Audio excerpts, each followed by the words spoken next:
안녕하세요. 오늘도 함께 하나님 말씀 묵상하며 우리 주께서 베푸시는 은혜 누리는 시간이 되었으면 좋겠습니다. 오늘은 마태복음 22장 1절부터 14절까지의 말씀을 함께 묵상해 보도록 하겠습니다. 오늘 우리가 보는 이 본문 말씀은 예수님의 또 다른 비유입니다. 또 예수님이 밝히시는 것처럼 이는 하늘나라, 즉 천국의 비유인데요. 이는 어떤 메시지를 담고 있을까요? 이 비유는 어떤 사람이 하나님의 나라, 그 천국의 초청을 받고 또 그 나라에 들어갈 수 있는지를 알려주는 비유라 할 수가 있습니다. 그렇다면 그 비유의 내용은 무엇입니까? 간단하게 말씀드리면 어떤 한 나라의 왕이 있었고 그 왕은 자신의 아들을 혼인시켰습니다. 그리고 그 아들의 혼인을 축하하는 잔치를 벌였던 거죠. 그리고 보통 그 혼인 잔치를 하면 이제 그 전에 그 잔치에 사람들을 초대할 것 아닙니까? 왕도 미리 어떤 사람들을 자신의 아들의 혼인 잔치에 초청을 했던 거죠. 그리고 이제 혼인이 이루어지고 잔치가 벌어지자 왕은 전에 초대했던 그 사람들을 그 잔치에 오라 이렇게 명했던 거죠. 그래서 종들을 그들에게 보냈습니다. 그러나 왕의 이 잔치에 초대받은 그 사람들은 왕의 그 초대를 거절했던 거죠. 그 왕이 벌인 그 잔치를 무시했고, 이는 왕 자신을 무시한 것을 의미했습니다.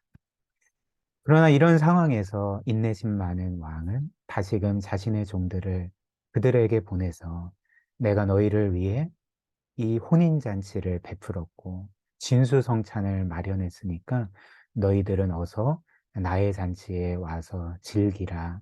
이렇게 다시 한번 어떤 면에서 그들에게 간청했습니다. 그러나 이때에도 초대받은 이들은 왕의 초청을 무시했습니다. 거부했죠. 그리고 심지어 왕이 보낸 종들을 사로잡아 때리고 죽여버렸던 거죠. 이런 상황에서 왕은 어떻게 했을까요? 당연히 분노했고 군대를 보내서 그들 모두를 죽이게 됩니다. 그러나 왕은 자신의 아들의 혼인 잔치를 계속하기를 원했습니다. 그래서 왕이 새롭게 한 일이 무엇이었을까요? 바로 이 잔치를 위해서 새로운 사람들을 초대하는 일이었던 거죠.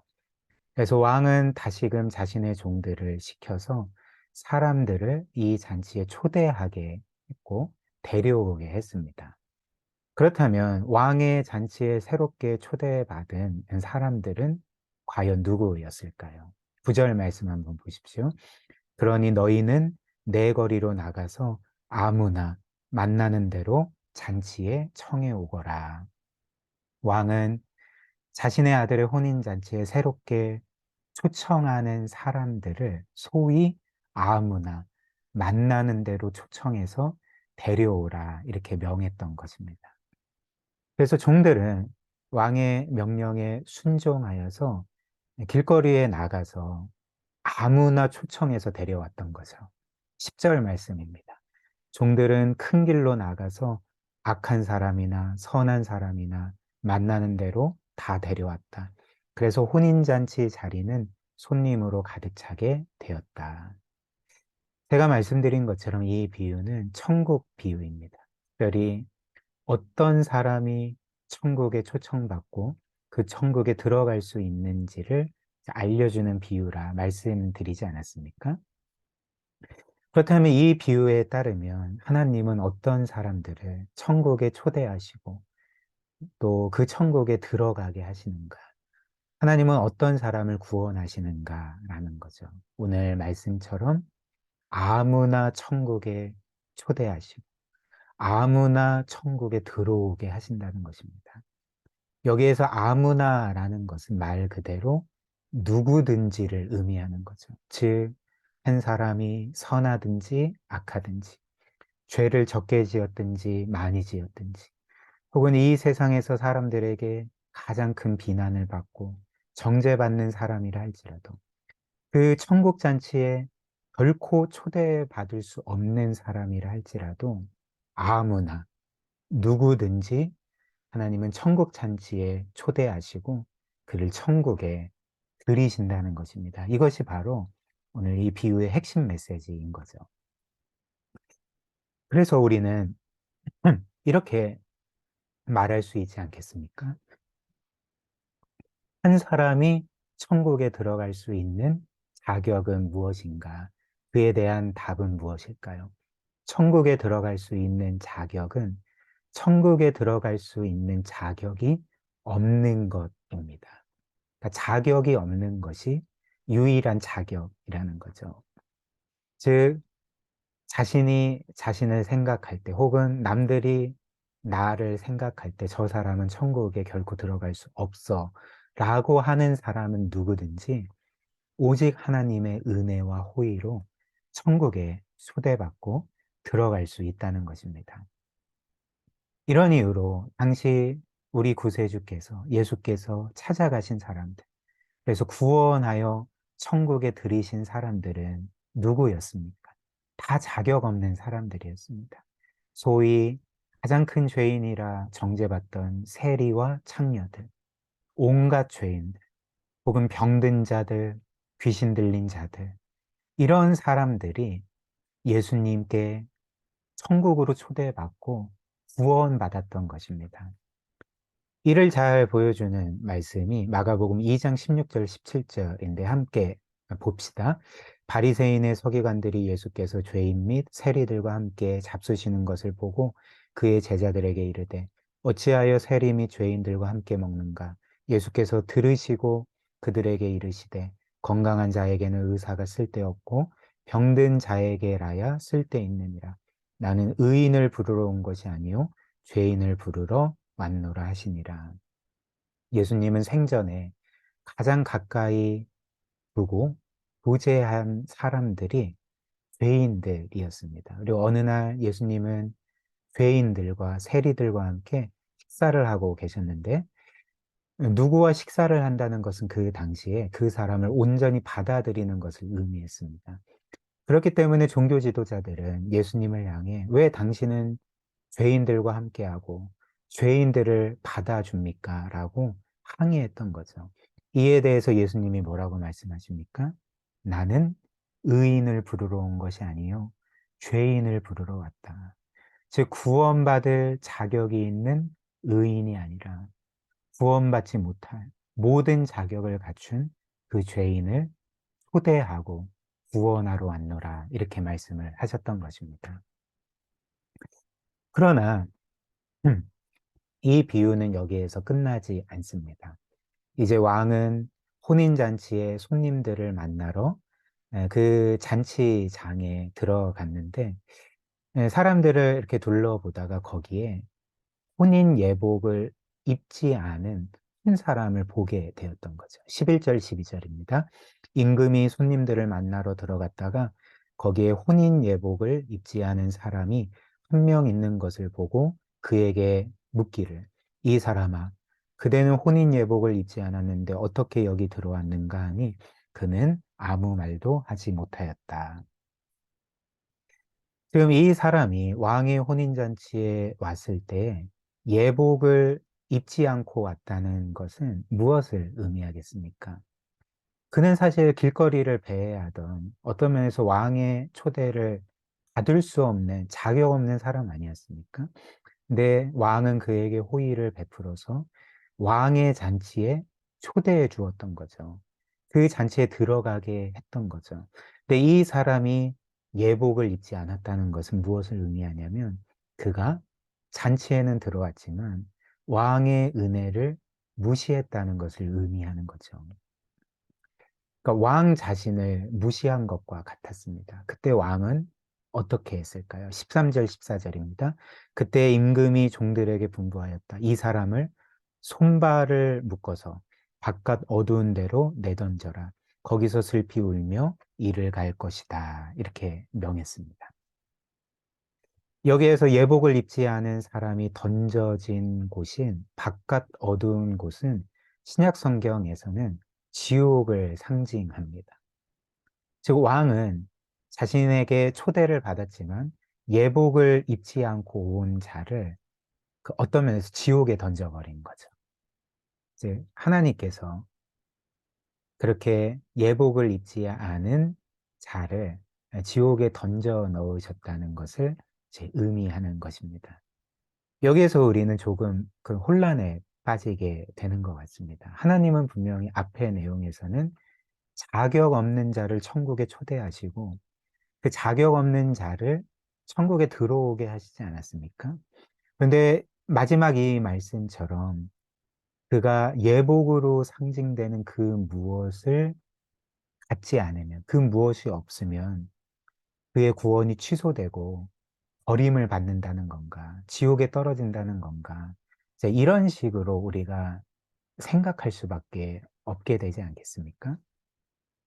그렇다면 이 비유에서 예복은 무엇을 가리킬까요?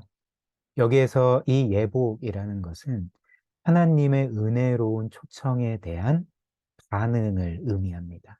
즉, 이 예복은 하나님께 대한 믿음일 수도 있고요. 또 자신에게 이런 사랑과 은혜를 베풀어 주신 그 하나님을 향한 사랑과 감사의 마음일 수도 있고요. 또 그로 인해서 변화된 삶을 의미할 수도 있는 거죠. 그런데 이 예복, 그게 믿음이든지 하나님을 향한 사랑과 감사든지 변화된 삶이든지 간에 이 예복은 한 사람이 구원받을 수 있는 조건을 의미하지 않습니다. 오히려 이 예복이 가리키는 것은 한 사람이 구원받았다는 증거라는 거죠. 왜냐하면 한 사람이 아무 자격이 없음에도 불구하고 하나님의 이런 놀라운 구원의 초청을 받았다면 하나님의 이 지극히 큰 사랑과 은혜로서 그가 그렇게 구원에 이르게 되었다면 하나님이 그를 그렇게 귀하게 여겨주셨다면 그는 초청받은 혼인잔치에 그냥 아무 옷이나 입고 가는 것처럼 하나님을 결코 가볍게 여길 수 없기 때문에 그렇습니다. 하나님을 그렇게 무시할 수 없기 때문에 그런 거죠. 오히려 자격 없는 우리가 하나님의 이 은혜로운 초청을 받고 구원받았다면 우리가 마땅히 보여야 될 반응이 어떤 것이겠습니까? 우리는 하나님의 은혜에 놀라워할 것이고 감사해야 할 것이고 그 하나님을 우리의 삶의 가장 중요한 분으로 모실 것 아닙니까? 그리고 그 하나님의 뜻대로 살려고 애쓰게 되지 않겠습니까? 이것이 바로 예복이 상징하는 바라는 거죠.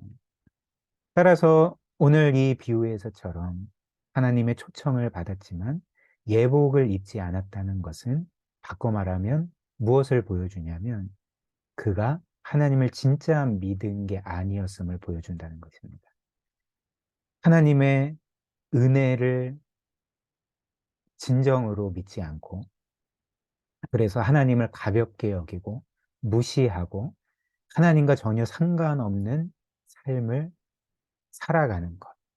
그러니까 이 모든 것들이 그가 실제로는 하나님을 믿지 않았다는 증거가 되는 거죠. 이것이 왕의 혼인잔치에 초청을 받았지만 예복을 입지 않은 사람이 바깥 어두운 곳에 던져진 이유라는 것입니다. 그래서 예수님은 마지막 14절에 이렇게 말씀하죠. 청함을 받은 자는 많되 택함을 입은 자는 적으니라. 무슨 말입니까? 하나님의 은혜의 초청을 받은 자는 많지만 하나님을 진짜 믿은 자는 적다라고 말씀을 하셨던 거죠. 우리 이 말씀을 우리의 삶에 한번 적용해 보고 말씀을 마무리하기를 원합니다. 이 비유에 비추어서 우리의 모습을 보면 어떠할까요? 우리는 정말 하나님의 그 은혜로운 초청, 구원의 초청, 그리고 우리를 위해 구원을 이루신 예수 그리스도를 정말 믿은 사람들입니까? 그래서 우리에게는 이 예복으로 상징되는 하나님을 향한 사랑과 감사와 또 순종하고자 하는 마음과 또 하나님을 향해 거룩히 살고자 하는 애씀이 우리의 삶에 있습니까? 만약 우리에게 이 예복이 없다면 우리는 그 해야 될 일이 있는 거죠. 먼저 우리가 하지 말아야 될 일을 말씀드리면 우리는 이렇게 내가 생각할 때 나에게는 예복이 없습니다. 정말 나는 나의 삶을 볼 때 구원받지 않은 게 분명한 것 같아 라고 하면서 우리의 어떤 불완전한 삶에 함몰되어서는 안 됩니다. 그리고 우리의 이런 불완전한 삶을 보며 우리의 구원의 유무를 확인하려고 하면 안 된다는 거죠. 오히려 이런 상황에서 우리가 반드시 해야 될 일은 우리는 이처럼 구원받았음에도 불구하고 여전히 죄 많고 실패 많고 불완전하고 연약한 삶을 살지만 그럼에도 나의 이런 죄까지도 예수께서 짊어지셨다는 것. 그래서 예수님이 나를 대신하여 십자가에서 죽으셨다는 것. 그리고 그 십자가 죽음으로 나의 이 모든 죄, 지금 내가 아파하는 죄까지도 해결하셨다는 것을 믿고 우리는 그리스도를 더욱더 바라보아야 한다는 것입니다. 그리고 우리가 이렇게 예수 그리스도를 바라볼 때, 또 그리스도 안에서 우리에게 베풀어 주신 하나님의 그 놀라운 사랑과 은혜를 지속적으로 바라보고 기억하고 믿을 때에 우리는 여전히 부족하지만 그 은혜에 합당한 삶을 살려고 애쓸 수 있고 오늘 이 비유가 말하는 예복을 입은 사람들로 살아갈 수 있을 것입니다. 우리 함께 기도할까요? 오늘 말씀처럼 우리는 자격 없지만 하나님이 우리에게 은혜로운 초청을 해주셔서 특별히 그 아들의 희생으로 죽으심으로 우리를 구원하셨죠. 이 놀라운 사랑과 은혜를 늘 기억하며 정말 혼인잔치의 예복을 입은 사람처럼 이렇게 살아갈 수 있도록 기도하고요. 혹시라도 우리가 죄를 짓고 실패하더라도 우리의 불완전한 삶이 아닌 완전하신 구세주 예수 그리스도를 늘 바라볼 수 있도록 이런 믿음과 은혜 우리에게 주시도록 우리 함께 기도하도록 하겠습니다.